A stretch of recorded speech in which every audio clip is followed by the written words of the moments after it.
ராணிப்பேட்டை மாவட்டம் வாலஜாபேட்டை அருகே தண்ணீர் பக்கெட்டில் தலை குப்புற விழுந்து 1 வயது ஆண் குழந்தை உயிரிழந்துள்ளது.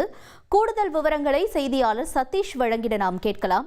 சதீஷ், வணக்கம். குழந்தையினுடைய இந்த உயிரிழப்பிற்கு உறவினர்கள் தரப்பிலிருந்து என்ன சொல்லப்படுது? காரணமா? முழு விவரங்கள் என்ன?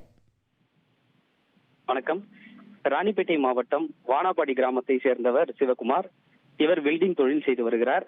இவருடைய 1 வயது குழந்தையான தினேஷ் நேற்று மாலை வீட்டிற்கு வெளியே விளையாடி கொண்டிருந்ததாக தெரிகிறது. அப்போது பெற்றோர்கள் கவனிக்காத நேரத்தில் வீட்டிற்கு வெளியே நிரப்பி வைக்கப்பட்டிருந்த வாளி தண்ணீரில் அவர் தவறி விழுந்துள்ளார். சிறுவன் நீண்ட நேரமாக இல்லாததை அறிந்த பெற்றோர்கள் வீட்டிற்கு வெளியே பல இடங்களில் தேடியுள்ளனர். அப்போது வாளி தண்ணீரில் அவர் தவறி விழுந்திருப்பது தெரிய வந்துள்ளது. சிறுவன் மயங்கிய நிலையில் இருந்ததால் அவரை மீட்டு அருகில் உள்ள தனியார் மருத்துவமனையில் சிகிச்சைக்காக அவர்கள் அழைத்து சென்றுள்ளனர். அங்கு அவரை பரிசோதித்த மருத்துவர்கள் குழந்தை ஏற்கனவே இறந்துவிட்டதாக தெரிவித்துள்ளனர். இதனைத் தொடர்ந்து சிறுவனின் உடலை வாங்கிச் சென்ற பெற்றோர்கள் அடக்கம் செய்துள்ளனர். தற்போது இந்த தகவலை அறிந்த ஷிப்காட் போலீசார் வழக்கு பதிவு செய்து தற்போது விசாரணையை மேற்கொண்டு வருகின்றனர்.